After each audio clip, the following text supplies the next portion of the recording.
say no to society. We on the Peace Records. Fana na ligeri, masena kadalira. Mwana wapuzira, lizapeza posamira. Goma lero za chisoni, maseni ya kulira. Fana wazikweza depression inakulira. Chikuchitika nchani, palibe ya kusiwa. Awagwire mkono ndani, mwana wawo wapita. Sakumfesa, sikola wakulira. Ndizosa mfeka, mkona akulira. You got to give up, sister, I know. But cause it passes solution. Talk to somebody for counseling. Swami say, Osati pai. Osati kweza. Say no to suicide. My little sister, mudago ndadi. Kwa masaji soni lero akukusiani. Tukumfese sagu raisa nintawi. Sokolo la jikondi kwa inu ya snap flight. Kukokoda pantima, shako maine. Egalera ngali ndima shaina ine. Uyuyu basi kungo ndifula ne. Sindinga jidire mwina ndingo sipa ine. You want to give up, sister, I know. But cause it passes solution. Talk to somebody for counseling. Swami say, Osati pai. Osati kweza. Say no to suicide. Yeah, mfana tabwera pafupi ndikutoke. Nsungwana nsendera pafupi ndikutoke. Mavuto amabwera kuti ndikhale strong ukuzichosera moyo. It's not a solution, have a bright future, so take it easy. Nkhawa zachiluka, share to a flame. Si canceling moyo wako ngofunika. Osazipa se, osazipa. Si canceling moyo wako ngofunika. Osazipa se, osazipa. You want to give up, sister, I know. But cause it passes solution. Talk to somebody for counseling. Swami say, Osati pai. Osati kweza. Say no to suicide. Osazipa ja, osazipa. Osazikweza se, osazikweza. Osazipa se, osazipa. Say no to suicide. Yeah.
Okay.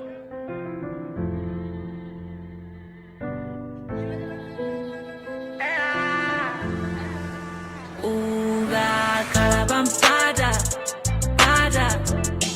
Ugumbugire ugo achoga, choga. Uga kalabampada, pada. Ugumbugire ugo achoga, choga. Uzasiwa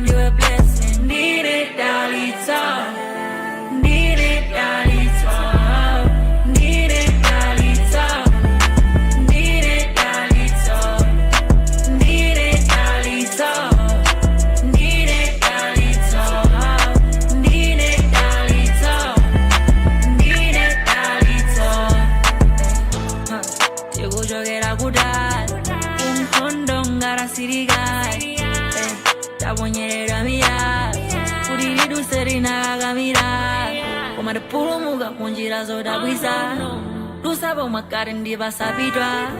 Oh my God, mulinane mission sina lawe gomandiru prison koma chuma sile wale tine dali we wani chosera kutali gira yanga nandi gira nyali wana ndima amiga gumba kalabampada pada ugumbugire ugo wachoga choga uga kalabampada pada ugumbugire ugo wachoga choga uza siwandiwe blessing nire dalito nire dalito nire dalito nire dalito nire dalito nire dalito nire dalito nire dalito sana ndiwala wasoza ndiwala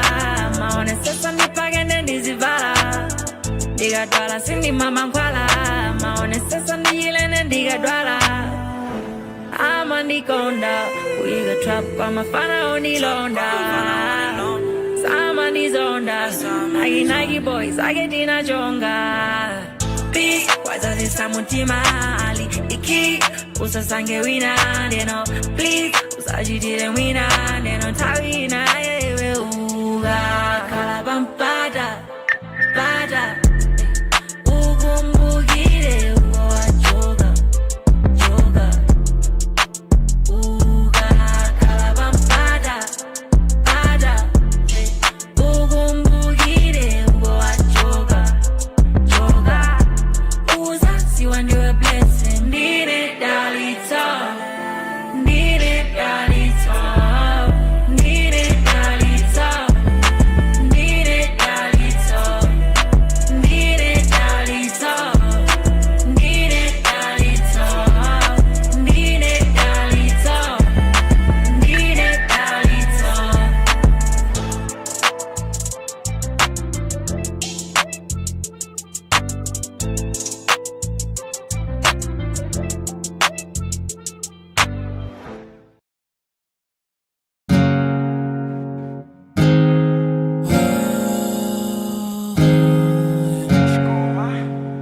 The sun will rise sooner or later. Yeah, The sun will rise Excel, sooner or later. comma, yeah. azako wosanayiphula kanalipompo geni yako sikula akina popo umango kumana ndizokuda ngati myaka koma kunja siku zakhalako kuda mpaka myaya maavuto amabwela amatanso undimvele entsikana nyamatanso pora daja nadzipa usapange na wenso sikutha kwa moyo kula kwa mayenso kutha kwa chibwenzi kupezeka ndiyedzi kuzikweza si solutioni aitu usapala muletu kwa mulungu mlandu. I know they call you a fool because you're not like them. They don't call you by your name, they got you different names. People say that you're crazy sometimes. You wanna kill yourself sometimes. Now you're hating yourself sometimes. Kudziwa ukuyenda mnyengo zosautsa hadi nyengo zosawelengeka masauzandi maafuto samabisa kumauzanadi usana apange choice ndili ndichopempha chonde usakhale washo tempa usalolokhala moyo wa ufupi maloto ako suna wapange zako family wosamakunyadila ndeno usapange choncho maija chonde usafele social media kuzikweza si solution aitu usapala muletu kwa mulungu mlandu. I know they call you a fool because you're not like them. They don't call you by your name, they got you different names. People say that you're crazy sometimes. You wanna kill yourself sometimes. yourself sometimes. This ain't alright. Sooner or later, committing suicide. That's not an option. This ain't alright. Sooner or later, committing suicide. That's not an option. CG Music Production.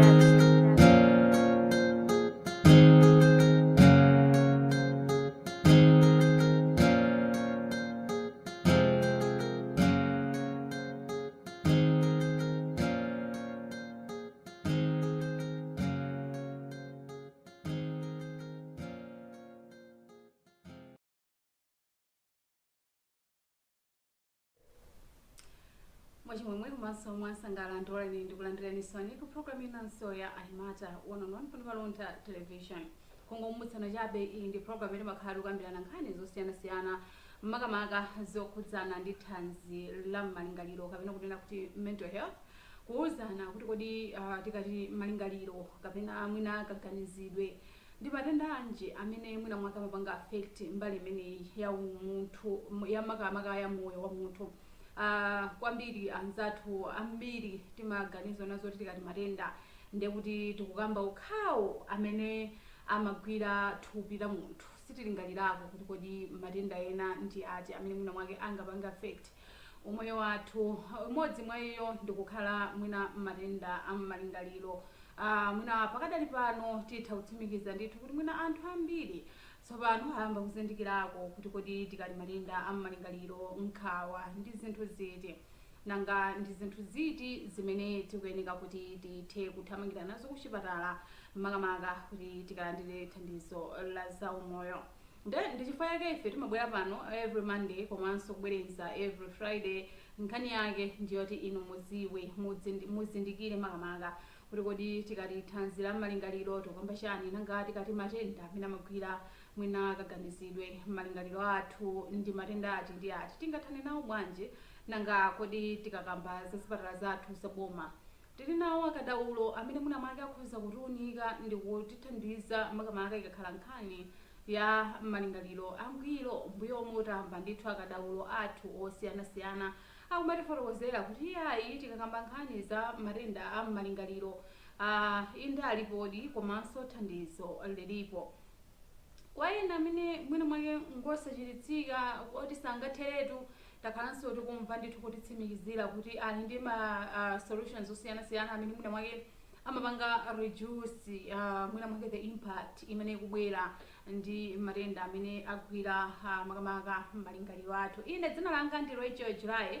Bwanji ndikupempheni kuti mukhale pomwepo chifukwa posachedwa apa ndikhale ndithu ndikulandira mlendo wanga wa tsiku la lero amene ndithu tikhale tikukambirana naye nkhani zosiyanasiyana cholinga nkufuna kuti inuyo muthe kuzindikira makamaka za malingaliro angwiro. Tithokozeso anzathu a Luntha television komanso Trust Eco-Social makamaka kamba kamgwirizano wawo kumatipatsira ndithu program ineyi kuonesetsa kuti program ineyi kukufikani inuyo every Monday komanso a repeat on Friday just to make sure that you are getting a thing or two about mental health and other issues related to mental health. Kodi lero tikhale tikukambirana nkhani yotani? Lero kwambiri tikhale tikukambirana nkhani ya depression and relationships.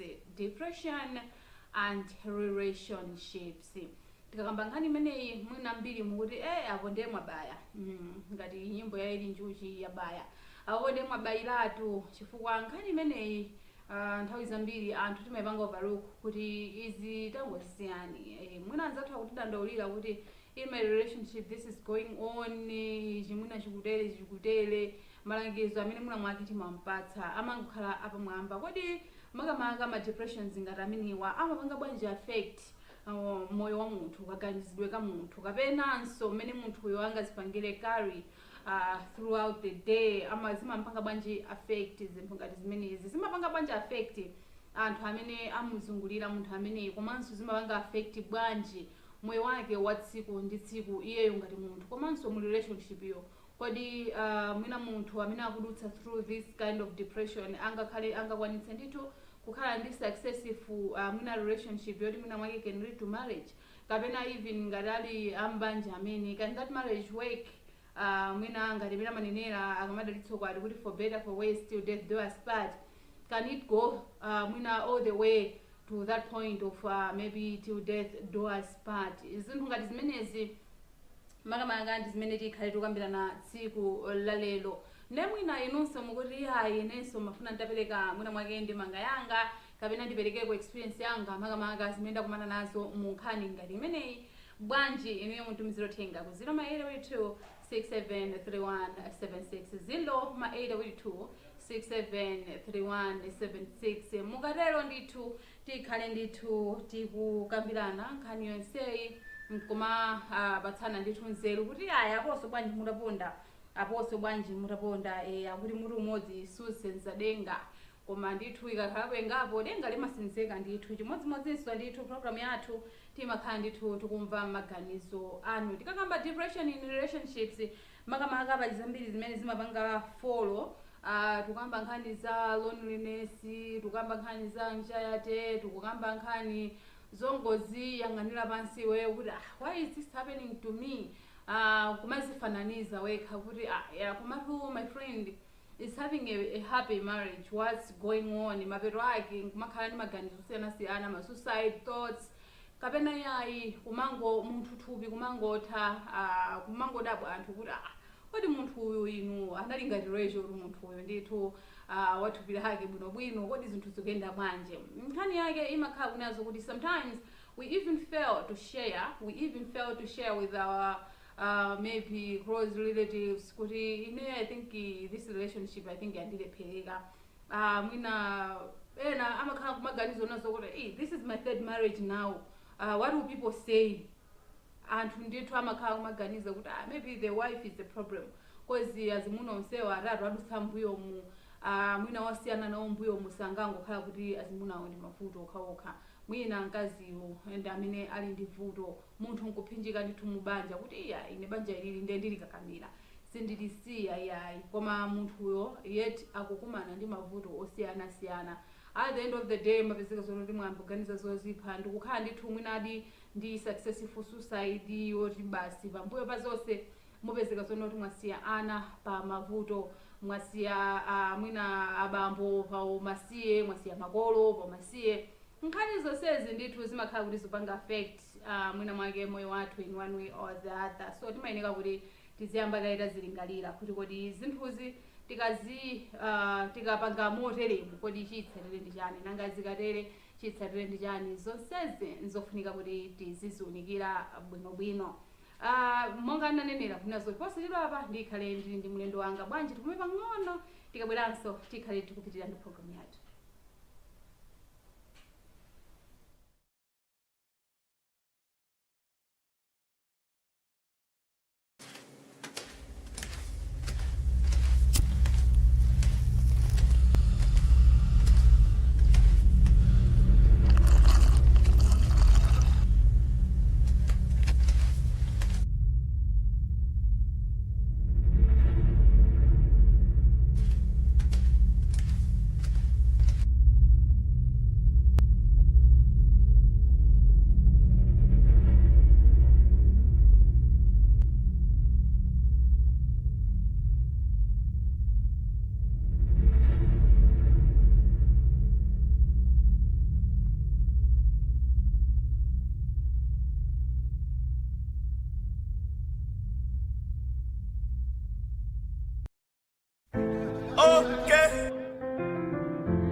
kunyerera miya kuti liduse linakakamira koma tipulumuka munjira zodabwisa lusabo mwakati ndipasapitwa.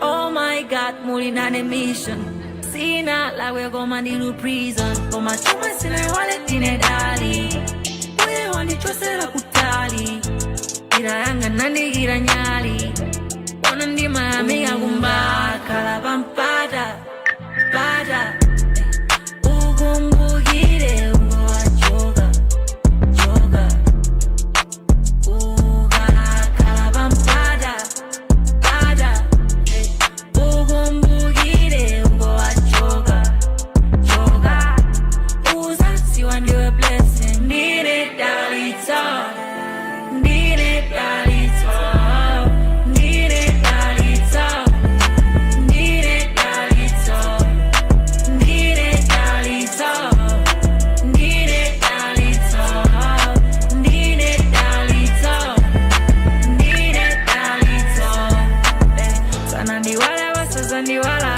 maone sasa ndipagende ndizivala ndigadwala sindi mama nkwala maone sasa ndiyilene ndigadwala ama ndikonda kuiga trap kwa mafana onilonda sama ndizonda nagi boys agetina jonga peace kwazazisa mutima ali iki usasange wina ndeno please usajitire wina ndeno tawina yewe uga kala pampada pada ukumbukire ugowajoga joga ukakhala pampada pada ukumbukire ugowajoga joga uzasiwa ndiwe blessing ndine dalitso ndine dalitso ndine dalitso ndine dalitso ndine dalitso ndine dalitso ndine dalitso ndine dalitso.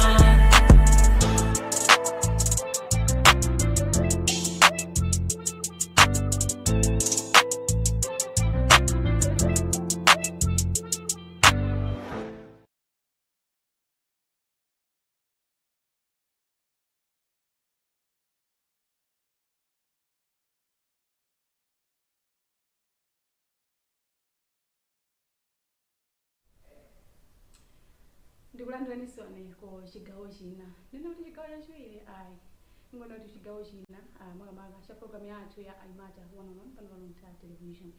Nkhani yake imene tikamba lero ndi depression makamaka in relationships. Ndinakamba kunena kuti tikhale ndi mlendo mtsiku la lero amene mwina mwake tikhale kuthandizana naye kutambasula ziwiri zitatu makamaka zokhuzana ndi topic imene tinayipanga introduce before the break.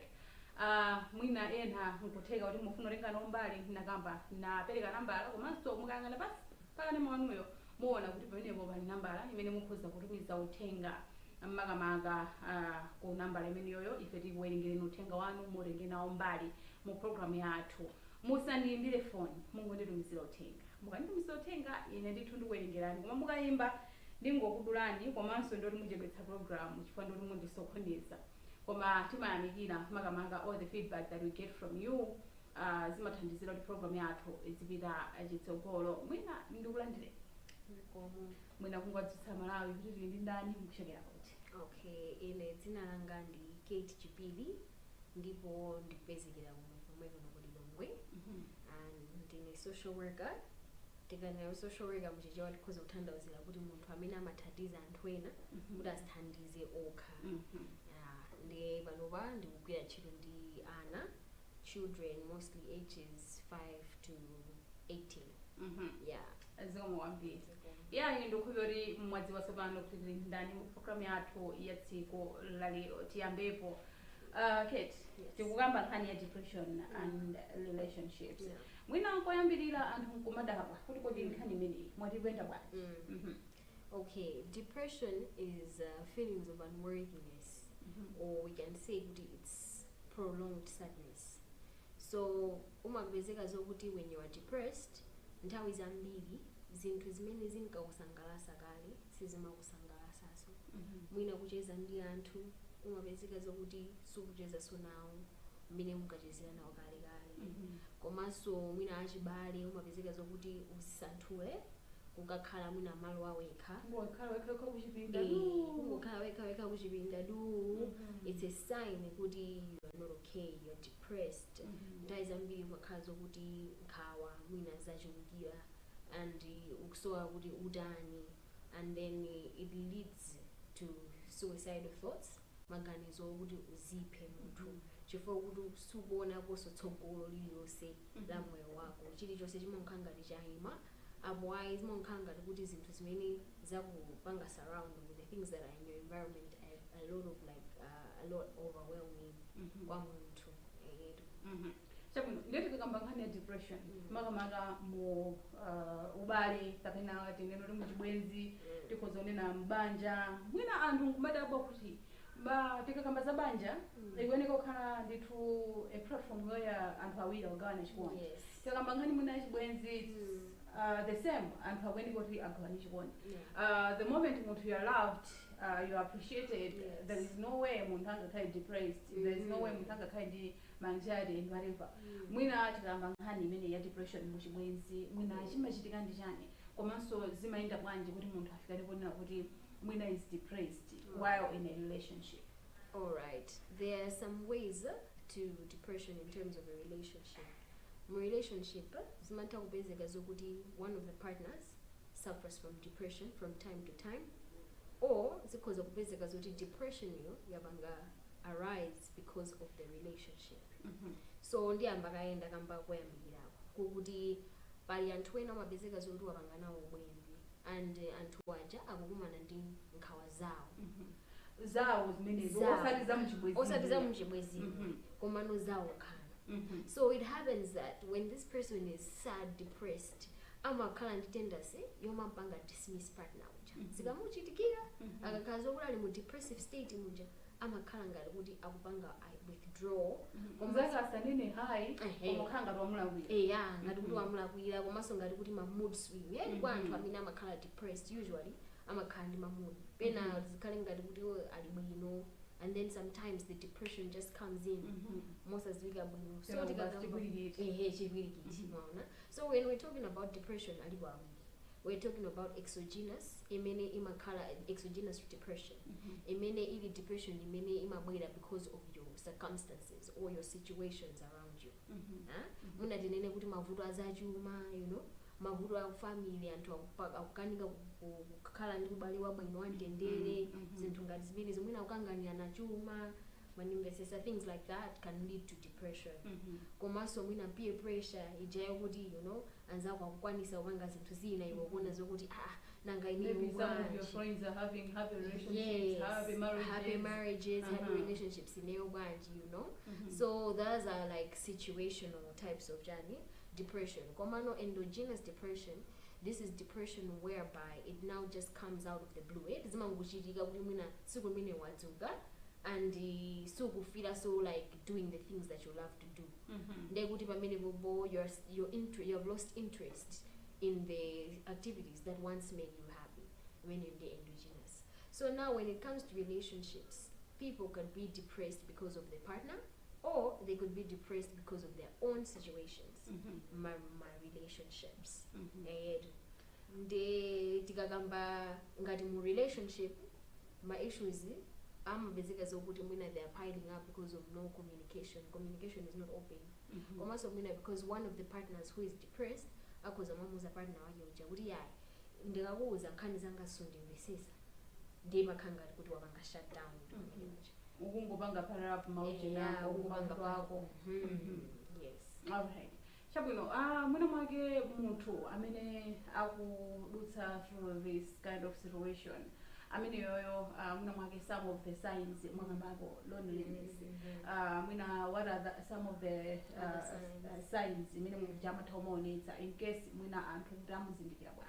Okay, in terms of relationship okay, mu relationship kuziwe kuti munthu ali depressed kapena kuti mwina munthu wadzazidwa ndi nkhawa, munthu amene yoyo nthawi zambiri amakana kuti akhale mwachikondi ndi nzake tikalero muchizungu tikhoza nazitila ku intimacy kwa anthu amene akukwatira ndi kuti mwina azikana kugonana ndi akazi awo kaamunawo mundimvesesa komanso mwina amakhala zokuti munthu uja akubweza mawu nthawi zambiri akufuna atayankhula zinthu koma akuzibweza kuti mwina munthu isandikani sandimvesesa ndikamuza komanso andiblame ine kuti ndikufuna attention mwandimvesesa so pamakhala those type of signs there are signs yosayankhulisana bwinobwino pali ma signs yomwina kukana mwina kukhala kumankana mwamuna wako kapena mkazi wako kumankana partner wako muzikakhala zokuti you want to be intimate with each other mukufuna kupanga ubwezi mu relationship muja kuti mwina mugonane chani munthu chankomapezeka zoti hayi akukana ndithu mukuona kwakuti ama reasons ake sakumveseseka bwinobwino chimene akuperekera and when you see that kuti zikuchitika mwina for a long time mwina 2 weeks 6 months zikhoza kukhala zoti nizodabwisa and those are some of the signs kuti muzindikire munthu kuti amene iye ali depressed komanso nthawi zina amakhala kuti munthu uja amakhala kusangalala ndi anthu ena kusangalala bwinobwino koma akakhalano ndi partner wake mjana mkwiyo pamudi osaziwika bwino kuti what's happening ndi munthu ngati amene ujayo ukhoza uzozero uyuyu ali depressed either depressed because of my issues ayeka or because issues that have arisen in the relationship. Should we say that ending the relationship is the best solution? In other cases, ending the relationship is the best solution. But before you end it, I think it's best to understand where the other person is coming from.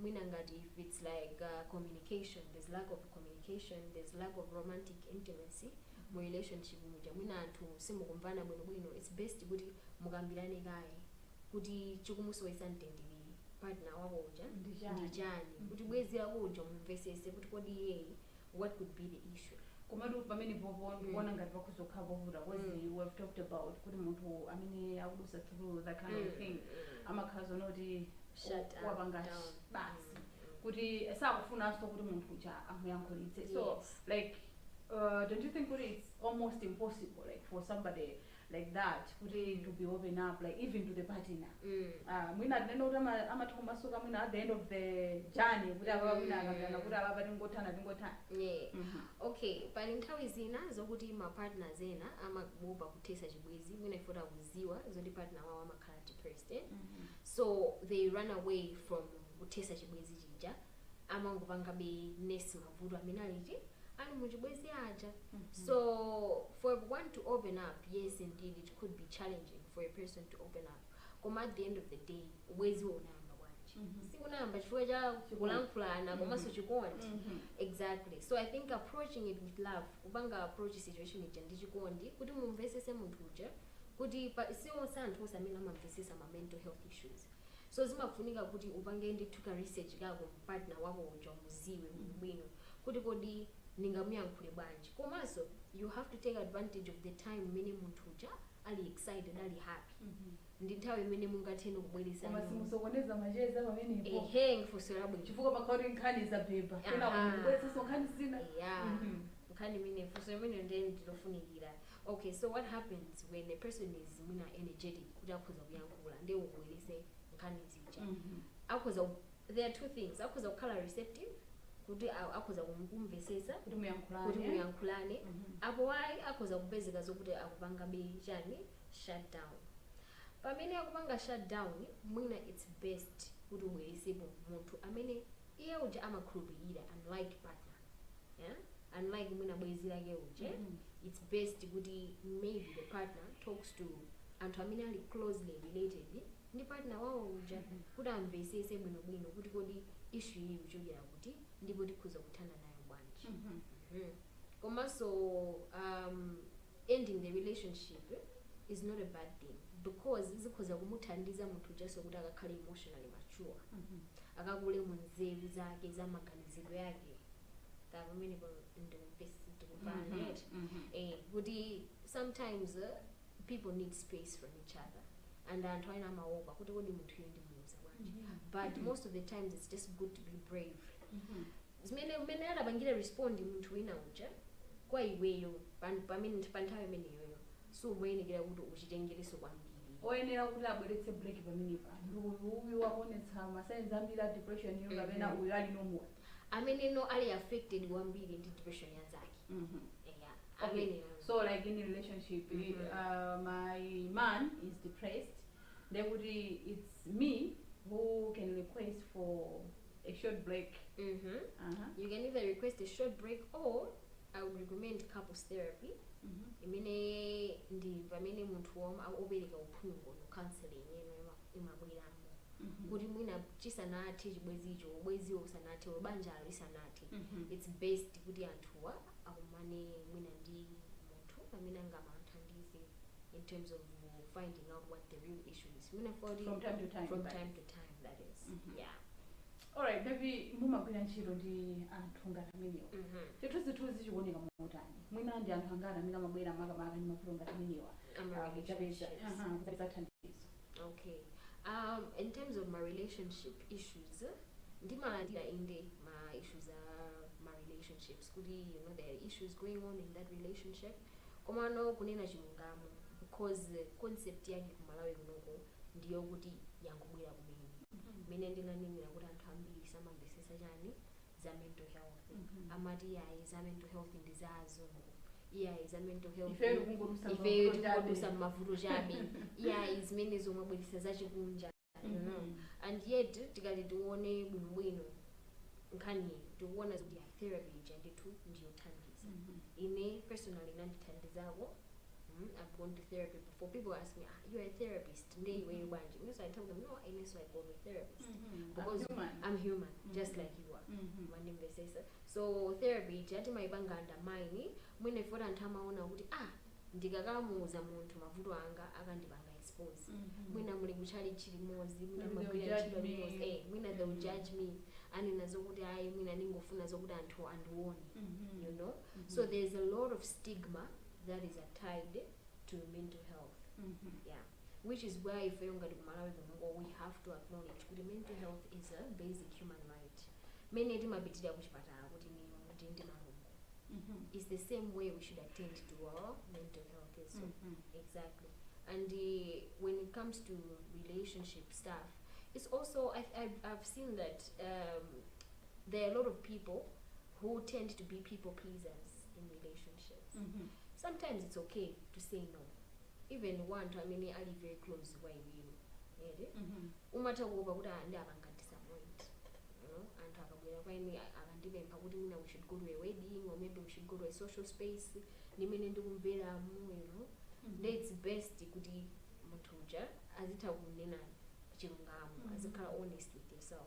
So I receive these cases nditu from time to time nditu anthu amabwera for couples therapy.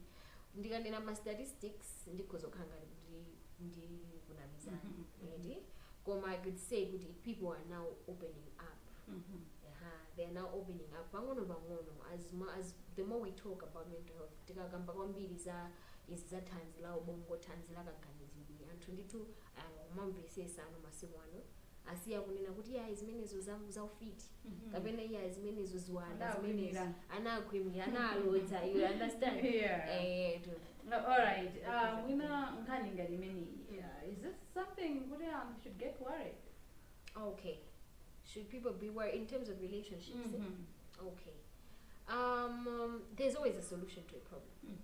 I would say kuti anthu asamakhale worried kwambiri komano if zafika not to the point where communication simuvana, there's lack of intimacy, there's ngati kuti dryness yoti anthu muli mu relationship koma zimaoneka ngati kuti simuli relationship ndezimafunika zokuti you should not worry about it, but I would say seek the right help, seek the necessary help that you need. And also, you know, a problem shared is a problem half solved. Anthu ambiri timanena zokuti ayi tikakamba nkhani zathu tikazimvera kwakuti koma ndimaona kuti it's best to talk to anthu amene they can relate to you komanso there are people who are not judgmental chifukwa nkhani zingati zimenezi za sensitive anthu ambiri amatapezerapo mwayi okuti mwina munyoze munthu uja olo kuti mwina amunene kuti umuyalutsa tinkadziwa mapanga sakuzaku timaziwa kuti zitha choncho timazonso tizitere you know anthu amakhala zokuti they are always ready for the negative outcome to talk about something that bad that has happened in relationships. So I would say kuti couples mabanja people in relationships should not be worried when their partner is depressed. Kumano, they should know when it can end for them. Are they able to survive in the relationship long term? Ndimo tuwaloncholo kapena mwina it will be hard for them. So zimafunika kuti munthu khale ndi chilungamo ndiwe okay uzuze chilungamo kuti kodi ine munthu ochonje ndingamukwanisa kukhala naye ndikhala naye kapena zindivuta kukhala naye ndisamala munthu ngati amene kapena tisamalana tidzimvana ndimvesesa. So people in relationships should not be worried, but they should seek the necessary help and support. All right. Ikambangani ya my relationships, we're talking about people are involved in the antwena so mbali. We're talking about abali, friends, my friends, mwina anthu akunchito. And do they have a role maybe in the healing process? Yes, they do, especially if they are not judgmental. If they are very supportive of you or the relationship, they can help you heal. But if there are people who are always going to pick on your situation and make you feel worse all the time, my jokes, my inside jokes, and my inside jokes, and I'm going you know, but they're making some serious sentiments. Zimene zimabezeka zokuti munthu chakoza kuseka nawe pagululije kuti kuyamba kulingalira kuti koma akuti ajanga nkhwe chakuti koma ngandinene zakuti thaje you know. So zinthu ngati zimene zozo they can be an hindrance to one's healing process komano akakhala kuti ali ndi anthu amene ali supportive kumvesesa kuti okhenza athuyu akukumana ndi vuto lakuti mwina vuto la depression vuto la nkhawa zamuchulukira ukuthi mwina this person is sad the same people, the environment can play a role, or the people can play a role in helping this person heal. Which is why we are supposed to openly talk about mental health, because it affects everyone, but it also affects us differently. Then pamafunika understanding. If the people around this person who is depressed are understanding, muntu jasaji do banga heal. Koma antu ajaga kazo kuti they make fun of the situation, they're insensitive of the situation, or akubanga generalize kuti inaso ndinali ndi vuto lakuti then ndinabanga chakuti they make it seem as if my feelings are muntu yuyu they are not valid koma iwo nkhani yawo so ndazazi ngono zimenezo tadusa muzinthu ife inu mudandaula so kazi ndivesesa ayetu. So when the people are less like that muntu jakhoza kubanga akhoza kubanga hino koma if it's the other way around they wona zokuti zijanthu akumazipha you know, because of relationships. You can see kuti in the last year 2022 in October unali suicide ambili, and most of them were men who had killed themselves. According to reports by Zodiac, they were mostly men who had killed themselves because of relationships. So zomwe zokuti timazengereza timaziwona ngati izi ndizazing'ono izi sinkhani zazikulu ndizimene zimankhani zazikulu kwa munthu. Yes. Chabwino tikakambangani ya maubwenzi kapena timwe mabanja pali kakhalidwe kena kuti mwina mwake ine ndi inu tikucheza bwino anathu you have a male child, I have a female, but just because kuti inu ndi ine tikumamvana we want our children to be lovers at the end of the day, they should get married. Mwina timaubwenzi ngati timene tija mwina mwake timapanga contribute motani kunkhani ngati zimene. Okay, nthawi zambiri my marriages already they are arranged. It can either end well or it can end in my process yokuti munthu wina akhala depressed guy or mwina ma situations ngati mina watopeza zoti akwatirana ndithu muno mwina zinthu zatheka koma ndekuti mzimayi uja akakhala ndi mwana amapezeka zoti walowa postpartum depression kuyamba nokuzida yekha manimvesesa kuti thupi lake mina kumalida kuti ineyo bwanji kuma kukhala ndi nkhawa nthawi zonse mwina mwana ujaso kumangomusiya munamvapo nkhani za azimayi amene anataya nkhani zake zimakhala zina ngati ziti zimenezo kuti mwana antando iwiri kaya mwina mwana tampeza sukuti munthu uja anacho alibe chikondi pamwana uja koma chifukwa cha masituations chifukwa cha masituations amene amuzungulira komanso ngati china chikukakamizidwa nthawi zambiri zimakhala zikuthamulira chabwino tikakamba nkhani ya maubwenzi amenewa mwina mwake anthu ena amakhala kunazo kuti zinthu zikubwera chifukwa inazo kuti mwina they were using mwina madrugs and whatever so depression tichatichokera kumene koko kumabwera ano kuma relationships akafika mu relationships mucha amakanika kuti asiyeti ma behaviors mwina inu malangizo anu kukhala utani kwa anthu ngati amenewa? Okay, kwa anthu amene amapanga tend to substance use because they are depressed or because they are not mentally okay, I would advise kuti they should step away from substance use. Yes, addiction imakhala kuti mina ndiyovuta to get out of.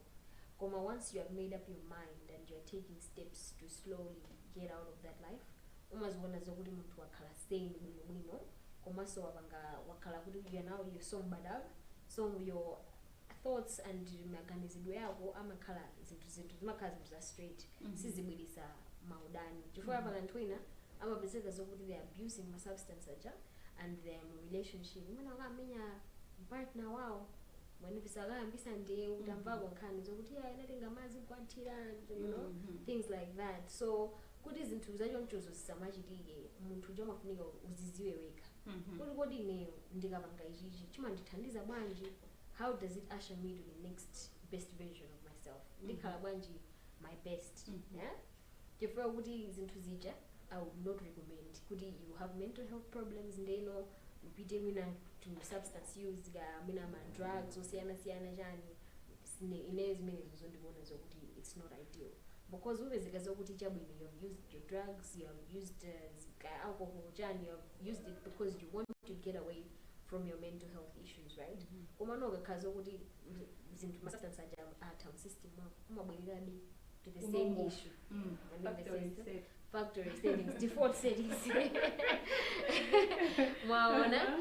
so that can be an issue. It really affects most of the relationships. Actually, substance use to deal with mental health issues is the most dangerous part. For antwena mabezeka zora banga OD bezeka zori mina ma dosage jabanga overdose which is a health concern.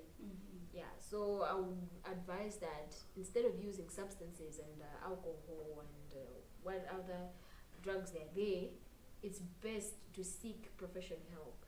If professional help is not working for a person, you can change your habits, your lifestyle habits. Kuti zizukupanga benefit weyo komanso zipanga benefit partner wako uja no kabuli mozi mkoza kuma kankana kuti no let's eat healthy let's have healthy drinks or mwina lifestyle yathu tisinte mwina ngati tikupanga overspend mwina tiyambe kukhala within our means tisapange zinthu zokuti tasangalase anthu ena you know because pala anthu ena amafuna kuti akhale nawo mu status ina yake mabwezi anzawo which it can never happen or it can never be possible unless mwina do you know mukugwira ntchito zofanana or you're doing the same things right koma no zijezo kuti you're trying too hard to be something that you're not ndizimene zimapanga yani break my relationships komatu pamene wakondeni nkhondo for ndora imabwera ndo ichona zokuti inonandipeza kale ndikumwa mowa so you want to change me is a bias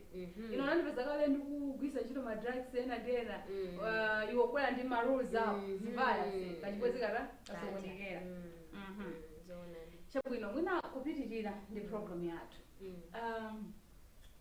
so far imene naona zonoti chimavuta kwambiri when it comes to mwina nkhani za mental health ndi anthu kumvetsetsa nkhani ya health imene ino ngati akadaulo mumapereka mwina tikakamba nkhani ngati imeneyi ena namvapa kuti kuchipatala singapite ine olo nditadwala cha mtundu wanji kumene singapite chifukwa umene kuja amaika shoko namwana mbale wanga ena kunteni namwana kumaopseza soyena kuti like giving them that mind when I can go to the hospital when they'll just end up killing me mwina tikakamba nkhani ngati imeneyi makamaka tikhazikike pa depression now depression imene more zibwenzi kapena mwina mabanja mwina ndi ndondomeko iti kongwa unyikira amalawi kuti when they are making a decision of going to the hospital this is what they are getting.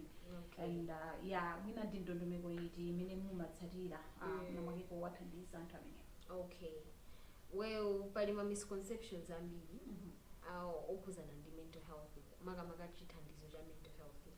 Anthu ambiri akangomva ku mental hospital amangoti yi maine munthu janapenga misala munthu jako mabasi sali lino, so they start now putting zinthu pa munthu jeriya imene anthu amene amapita ku mental hospital ndi anthu amisala kapena anthu amene amapita ku chipatala chifukwa cha ma mental health issues ndi anthu amisala tusizikuwayendera chani. So anthu aja amaopa kuoneka in that light, amaopa kuoneka ngati kuti iwowo ngati amisala. So amangori, you know, it now becomes a joke. Kuti amene jana analemba zomba anapenga nthawi nake, you understand? And yet that's not always the case. Yes, there are some conditions that are severe kuti mwina di makanga kuti munthu jaoneka ngati kuti mwina brain yake sikupanga function bwino mwina kuiwala dzina lake lomwe, you know, those are severe conditions. Koma not all mental health illnesses are like that. Yeah, but it's into depression through psychotherapy. Immediately talk therapy ya one-on-one, it helps munthu uja ngati ali receptive komanso ngati mwake akupanga accept kuti ine ndivuto lakutira kuti ndipo ndikuyinikira kuti ndikuyinikira. So I think that's the first step now. That's the first step. Acceptance. Accept kuti you are not okay mentally. You need help. You need help. That's the first step.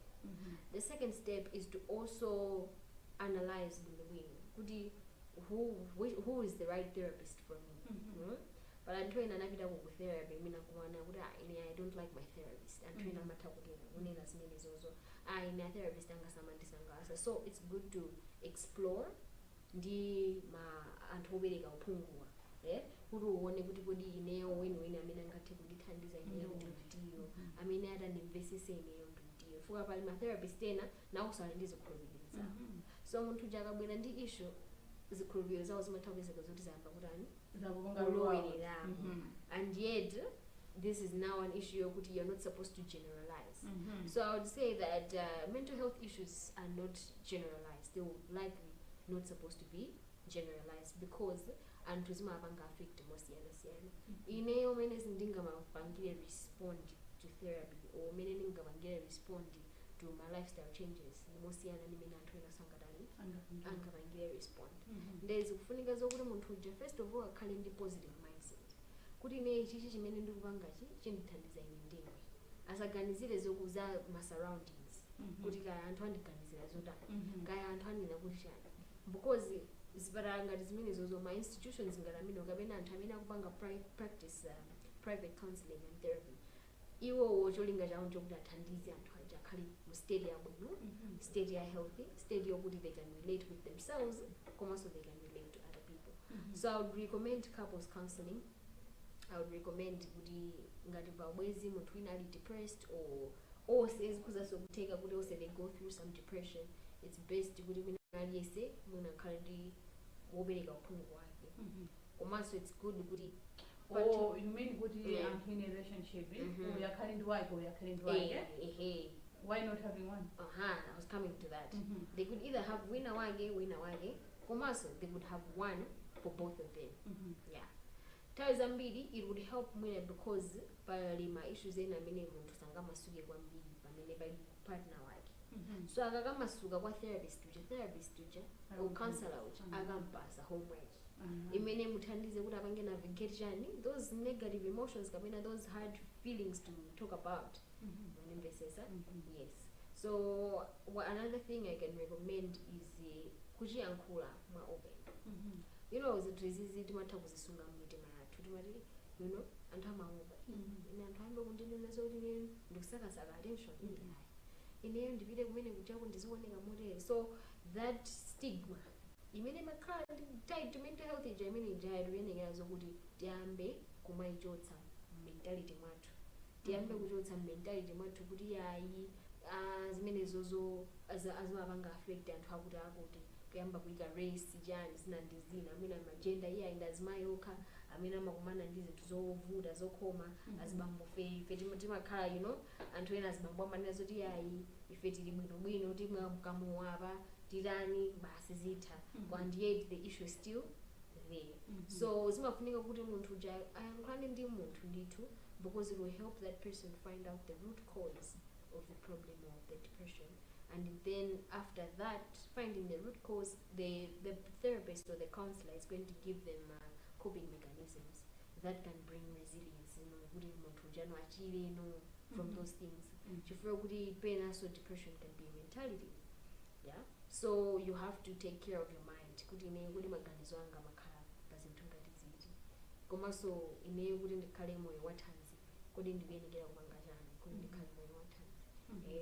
Some relationship is communication is open and it's very uncomfortable to talk about. Yeah? For example, if one of the partner cheated and my partner and I go over and all these things. So face your hard truths and then get the help that you need to get. Chabwino mina ndikangana nthawi apa iwone kuti sili mbali yathu tukanika tifumbikire tifumuweko pano. Chabwino komabe muna mwangenisa kutsekereni kunja pamene tikuchoka ndikufunitsitsa kunena kuti within 30 seconds muyankhule ndi achinyamata. Mina tikakamba nkhani za relationships kwambiri tikukamba kwambiri nkhani ya achinyamata kuna with a few of anthu akuluakulu young adults. Yeah. Mwina ndi njira ziti zimene mwina mwaka achinyamata angautsatire to have a health relationships zimene mwina mwake nkhani zimene tikukamba pazi mwina sizingamawayandikira. Okay. Know yourself. Self-awareness ndiyofunika kwambiri wa achinyamata. Makamaka ukakhala wa chinyamata umafunika uzidziwe wekha kodi zinthu zimene zimakukhumudwitsa ndi zinthu ngati ziti komanso udziwe kuti kodi tsogolo lako kufuna litafika pati. And when you are thinking around those lines uzionanso kuti kodi neyo nditati ndikhale ndi chibwenzi kapena nditati ndikhale ndi bwenzi ndikhoza kufuna kuti akhale munthu wotani. So know those things. Yes, you may not find the person who is like perfect to your values and your standards, or mano ukuzopeza someone who is closer to your standards. Achinyamata asikana ndi anyamata sindikunena zokuti mupange lower your standards koma ndikunena zokuti mudazidziwa nokha zimene mumakonda. You will be able so to choose. Yeah, you will be able to choose exactly. And it also helps with decision making. So I would say know yourself, decide what you want to do, don't be in a place of confusion. Confusion imabwelesa chibiliki chosakhala bwino chimangosokoneza munthu nde udziwe ndithu lero ndi chibwenzi chimaona chibwenzi maona nde ufunika kuti ukhale ndi munthu wako ndithu osapanga za cheating ayi zimene zoweneyo I don't recommend. If you want to be in a stable relationship, have open communication. Ngati pali zinthu zina zasempaniza zatani kambiranani kukonze ngati mukuona kuti sizingakonzeke, it's not wrong to end the relationship. End it, especially if it's not serving you. A breakup is okay. You move on till you are married. You go to somebody else. Yeah, you go to somebody. Alright, thank you for coming through. I really appreciate. Thank you so much for having me. Chabwino aponso ndipo mayido pa program yathu ya tsiku la lero Aimata 101 ndiye program yake. Lero makambirana nkhani yokhudzana ndi maubale amene amachitika makamaka pakati pa amuna ndi akazi. Tukamba nkhani za zibwenzi mabanja komanso whatsoever. Timakambirana kuti kodi ma depression timene timasokoneza nkhani ngezinezi ndikukhulupirira maphunzirapo chimodzi kapena ziwiri from what we have discussed today. And ngati muli ndi ndemanga kapena china chonse chimene mufuna kuthirirapo makamaka pa nkhani imene takambirana tsiku la lero, namba ndi yomweyo imene ikuoneka pansi pakanema wanuyo mukatumiza uthenga. Ife ndithu sabata mawa tidzakhala tikuwerenga mauthenga amenewa inunso nkutenga nawo mbali mu program yathu makamaka ya Aimata 101. Ine dzina langa ndi Rachel Julaye. Ndithokoze kuti munali pamenepo kuonera program yathu ya tsiku la lero. Pitirizani kuonera pa program otsatira pano pa Luntha television. Mukoma nonse. Yeah. Ladies and gentlemen, say no to suicide. We on the Peace Radio. fana naligeri masena nkadalira mwana wapuzira lizapeza posamira koma lero zachisoni maseni akulira fana wazikweza depression inakulira chikuchitika nchani palibe yakuziwa awagwire nkono ndani mwana wawo wapita sakumvesa dziko la wagulira ndizosamveka nkona akulira You want to give up, sister, I know.